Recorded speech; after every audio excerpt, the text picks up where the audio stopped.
सात संगत जी बड़े प्रेम और सत्कार से कहना जी। धान्य रंका जी सात संगत जी दास विनती कर रहा है, दास से त्रुटि हो जाए तो अपने घर के बालक समझकर क्षमा करिएगा। सात संगत जी, जीवित पुत्रिका व्रत की हार्दिक शुभकामनाएं। जीवित पुत्रिका व्रत की कथा। गंधर्वों के राजकुमार का नाम जीमुत वाहन था, जो वो परोपकार किया करते थे। जीमुत वाहन के पिता ने उनको राजपाट सौंप दिया, लेकिन उनका जो मन था वो बेवजह मन जो राजपाट में नहीं लगता था। यही उनकी वजह थी। वह राजा जो थे राज्य पर, वो अपने राज्यों का भार अपने भाइयों को देकर मन जो कि वन में पिता की सेवा करने चले गए। वन में जीमुत वाहन को मल्यवती राजकन्या मिली। दोनों को एक दूसरे से प्रेम हो गया। एक दिन जब वन में भ्रमण करते हुए जीमुत वाहन काफी आगे चले गए, तब उन्हें एक वृद्ध विलाप करती हुई दिखी।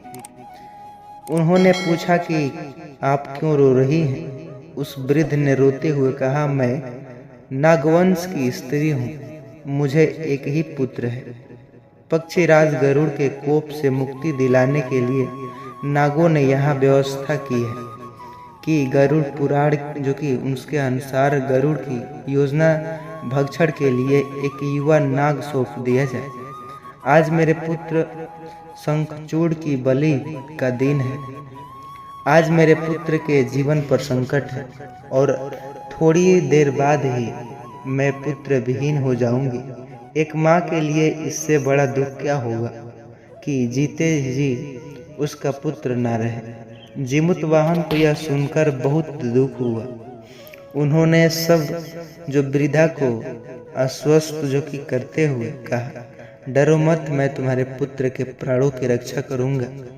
आज उसके स्थान पर मैं स्वयं अपने प्राण का त्याग दूंगा और लाल कपड़े में चढ़कर जो धक्कर बद शिला पर लेट जाऊंगा, ताकि गरुड़ मुझे मारकर खा जाए और तुम्हारा पुत्र बच जाए। इतना कहकर जीमुत वाहन ने सुखचूड़ के हाथ में लाल कपड़ा ले लिया और वे उसे लपेटकर गरुड़ को बलि देने के लिए चुनी गई बद शिला पर लेट गए। नियत समय पर गरुड़ आए और लाल कपड़े में ढके जीमुत वाहन को पंजे में दबोचकर पहाड़ के शिखर पर जा बैठे। गरुड़ ने अपनी कठोर चोंच से जीमुत वाहन पर प्रहार किया। जीमुत वाहन के शरीर से मांस का बड़ा हिस्सा भी नोच लिया, जिसकी पीड़ा से जीमुत वाहन की आंखों से आंसू बहने लगे और वो दर्द से कराहने लगे। अपने पंजों में जकड़े प्राणी की आंखों से आंसू निकलने और मुंह से करह सुनकर गरुड़ बड़े आश्चर्यचकित में पड़ गए, क्योंकि ऐसा पहले कभी नहीं हुआ था। उन्होंने जीमुत वाहन से उस जो परिचय पूछा। जीमुत वाहन ने सारा किस्सा कह सुनाया कि कैसे एक स्त्री के पुत्र की रक्षा के लिए वो अपने प्राण देने आए। उन्होंने कहा, आप मुझे खाकर अपनी भूख शांत करें। गरुड़ उनकी बहादुरी और दूसरों की प्राण रक्षा के लिए स्वयं का बलिदान देने की हिम्मत से बहुत प्रभावित हुए। उन्हें स्वयं पर पश्चाताप हुआ। वो सोचने लगे कि कैसे यह मनुष्य दूसरों के पुत्र की रक्षा के लिए खुद की बलि दे रहा है, और यह एक जो देवों का संरक्षण है। ऐसे में लेकिन दूसरों की संतान को खो रहा हूँ। उन्होंने जीमुत वाहन को मुक्ति कर दिया। गरुड़ ने कहा, हे मनुष्य, मैं तुम्हारी भावना हूँ और त्याग के बहुत प्रसन्न हूँ। मैंने तुम्हारे शरीर पर जो घाव किए, मैं उसे ठीक कर दूंगा। तुम अपनी प्रसन्नता के लिए मुझसे कोई भी वरदान मांग सकते हो। राजा जीमुत वाहन ने कहा, हे पक्षीराज, आप तो स्वयं जो सर्वसमर्थ हैं, अगर आप प्रसन्न हो वरदान देना चाहते हैं तो आप सर्पों को अपना आहार बनाकर छोड़ दें। आपने अब वो जो जितने प्राण लिए हैं उन्हें जीमुत वाहन दान दे देंगे। गरुड़ ने सबको जीवन दान दे दिया और नागों की बलि का जो कि वरदान दे दिया। इस प्रकार जिमुतवाहन ने साहस से नाग जाति की रक्षा हुई। गरुड़ ने कहा कि तुम्हारी जैसी इच्छा वैसी ही होगी हे राजा। जो स्त्री तुम्हारे इस बलिदान की कथा सुनेगी और विधि पूर्वक व्रत का पालन करेगी, उसका संतान पुत्र के मुख से भी निकल आएगी। तब ही वो पुत्र की रक्षा के लिए हर साल भाद्र पक्ष की जो मास अष्टमी पर जिमुतवाहन की पूजा शुरू हो गई। यह कथा कैलाश पर्वत पर भगवान शंकर ने माता पार्वती को सुनाई थी।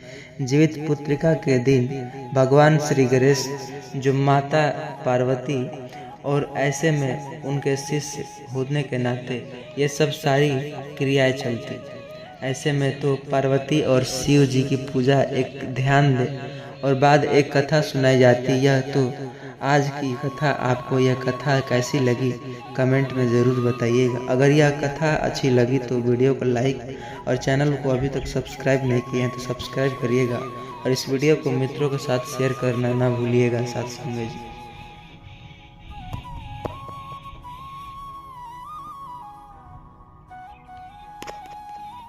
संगे जी अक्सर कहते हैं जितिया कथा हर इंसान को अवश्य एक बार सुनने चाहिए। जितिया कथा सुनने से आपकी मनोकामनाएं भी पूर्ण हो सकती है। आपने यकीन नहीं किया होगा, लेकिन सच सुनेंगे तो आप भी आश्चर्यचकित में पड़ सकते हैं।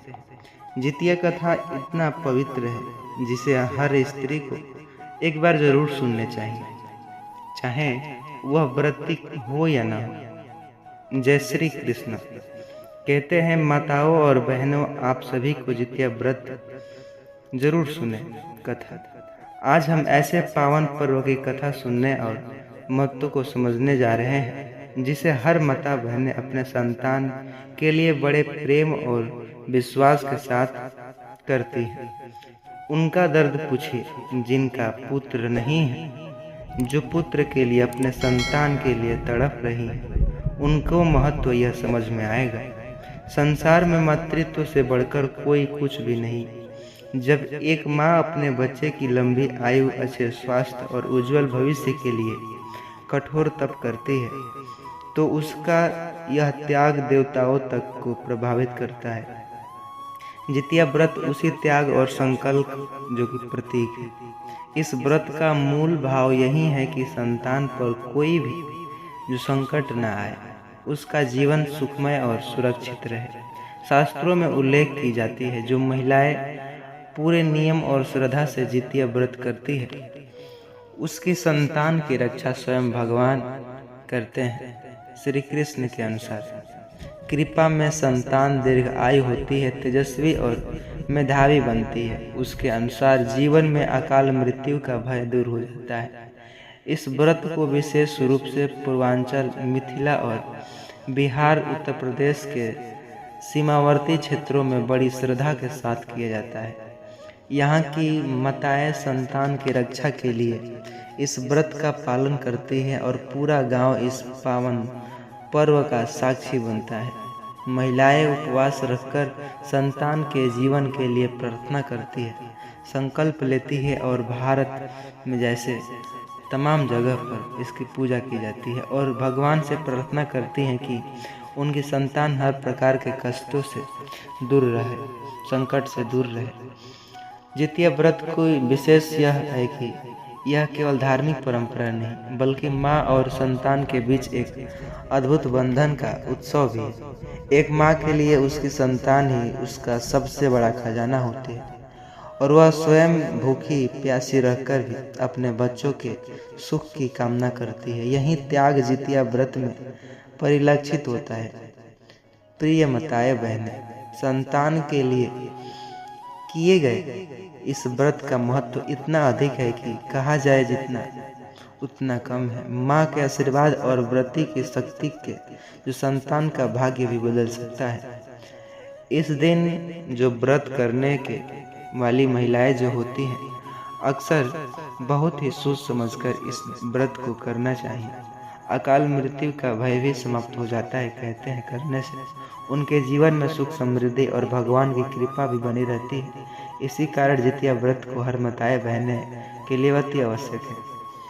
पवित्र माना जाता है सभी के लिए। जब कोई महिलाएं अपने पुत्र या पुत्री के लिए इस व्रत का पालन करती हैं तो उनका यह संकल्प जीवन भर संतान को रक्षा कवच प्रदान करता है। इस व्रत से संतान के बीच में लंबी आयु के साथ साथ उत्तम स्वास्थ्य भी, विद्या, बुद्धि और ऐश्वर्य का भी आशीर्वाद प्राप्त होता है। व्रत के संबंध में शास्त्रों में भी उल्लेख किया गया है। हिंदू धर्म में एक महान पौराणिक कथा के अनुसार महाभारत का युद्ध जब अपने चरम सीमा पर था, तब हर ओर रक्तपात और विनाश का दृश्य देखने को मिल रहा था। पांडव और कौरव दोनों की पक्षों में वीर योद्धा अपने प्राणों की आहुति दे रहे थे। इस भयंकर युद्ध में वीर अभिमन्यु ने जो अद्भुत पराक्रम दिखाया और अपने शौर्य से सबको प्रभावित किया, किंतु छल पूर्वक युद्ध नियमों का उल्लंघन करके कौरव पक्ष ने उन्हें मार डाला। अभिमन्यु की मृत्यु ने संपूर्ण पांडवों को शोक सागर में डुबा दी। उस समय उनकी पत्नी उत्तरा जो गर्भवती भी थी, गर्भ में पांडव वंश का अंतिम दीप जो पल रहा था। कौरव पक्ष का सेनापति अश्वत्थामा इस सत्य को जानता था और उसने क्रोध तथा प्रतिशोध वंश अपने ब्रह्मास्त्र से उत्तरा के गर्भ शिशु को नष्ट कर दिया। इस दुखद घटना के बाद पूरा पांडव वंश मानो समाप्ति की कगार पर पहुंच गया था, परंतु भगवान श्री कृष्ण को जो सदा धर्म की रक्षा के लिए अवतरित होते हैं, उन्होंने अपना दिव्य शक्तियों से उस गर्भ शिशु को दोबारा जीवन प्रदान किया। वह बालक जीवित हुआ और जन्म के बाद उसका नाम परीक्षित रखा गया और सभी लोगों में उसे जीवित पुत्रिका के रूप में भी देखा गया। यही कारण है कि इस घटना के बाद माताओं ने अपनी संतान की रक्षा और दीर्घ आयु के लिए यह व्रत रखना आरंभ मानती है। इस प्रकार जितिया व्रत, जिसे जिति पुत्री का व्रत कहा जाता है, इसका आरंभ हुआ। यह कथा हर वर्ष आश्विन मास के कृष्ण पक्ष की अष्टमी तिथि को रखा जाता है।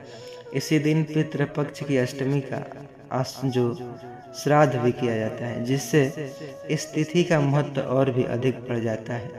माताएं संतान की मंगल कामना और दीर्घ आयु के लिए पूरे दिन निर्जल उपवास करती हैं और संतान की सुरक्षा के लिए भगवान से प्रार्थना करती हैं।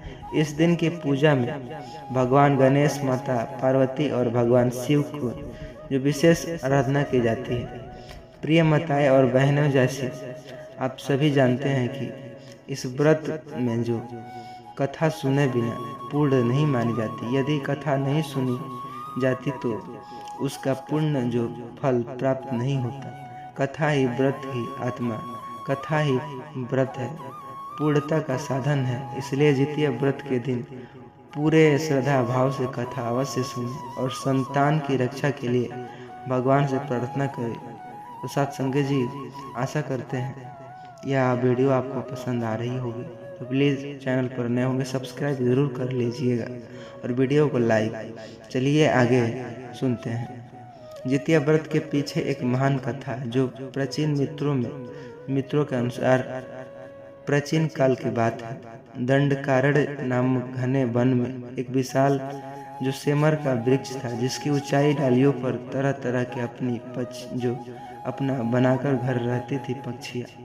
उसी वृक्ष की सबसे ऊपरी डाल पर चील और घोंसला बनाकर रहती। पेड़ के नीचे एक घनी झोपड़ी थी जिसमें एक सियारिन भी रहती थी। वह देखते ही साधारण परंतु मन में बहुत बड़ी सरल और प्रेम भरी हुई थी। धीरे धीरे उन चील और सियारिन के बीच अपनापन जो भाव जागा और उनकी आपस में गहरी मित्रता हो गई। दोनों दिन भर बातें करती, हंसती और सुख दुख साझा करती।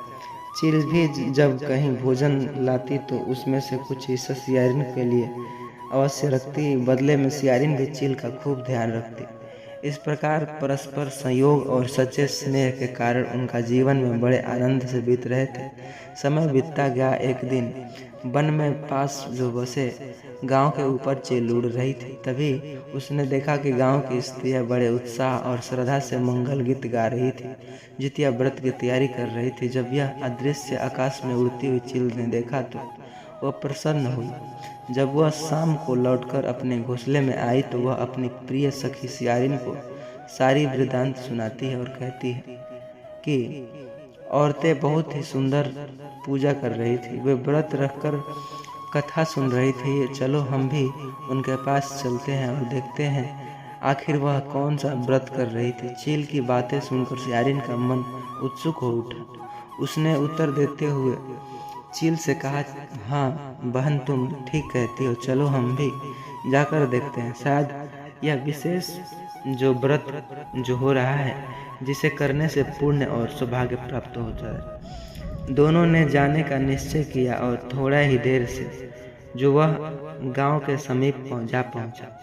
उसी दूरी पर बैठ करके पूरे मन से स्त्रियों को देखती और कथा सुनती। उन्होंने देखा कि महिलाएं बड़े ही विधि पूर्वक पूजा कर रही थी। व्रत की कथा भी सुनाई जा रही थी। स्त्रियां एकाग्र होकर व्रत की कथा सुन रही थी। इस प्रकार राजकुमारियों और सियारिनों ने बहुत बड़ी छोटी मुँह बात बताती। एक दिन पुत्र के साथ हो गई मित्रता की अहस तहस। एक दिन समय के साथ पहिया भी घूमता। पिछले जन्म में चील सियारिन थी, वह जब इसी में अपनेपन में रानियां बन गई। घोंसले जल चुके और इसी तरह सियारिन और राजकुमार जैसे बने और अपने में बनने लगे। इस तरह से सियारिन और जितिया व्रत की कथा आगे सुनने के लिए चैनल को सब्सक्राइब करें और कमेंट में बताएं कि आगे आपको कैसे। साथ संगत जी, अक्सर जितिया व्रत, जितिया पुत्रिका जो माता अपने पुत्र की लिए यह जितिया व्रत रखती हैं। माताएं और बहनें, आप सभी को जितिया व्रत यानी जीवित पुत्रिका व्रत की कोटि का अनंत शुभकामनाएं। इसमें भगवान अपनी जो संतानों की लंबी आयु और उत्तम स्वास्थ्य और उज्जवल भविष्य के लिए मताएं रखती हैं। आज के इस वीडियो में हम विस्तार पूर्वक जानेंगे 2025 के जितिया पुत्र व्रत कब है, नहाए खाए किस दिन होगा और उसमें क्या नियम मानने होंगे। मुख्य व्रत यानी जो खरतिया का दिन कब है, पारण कब और कैसे करना है, पारण के समय क्या खाना चाहिए और क्या नहीं, व्रत करते समय किन गलतियों से बचना है, पुत्र की लंबी उम्र और अच्छे स्वास्थ्य के लिए कौन कौन से विशेष उपाय करना जो कि अनिवार्य। यह व्रत पहली बार करने वाली महिलाएं किस दिन किस प्रकार करें और किन्हें यह व्रत नहीं करना चाहिए।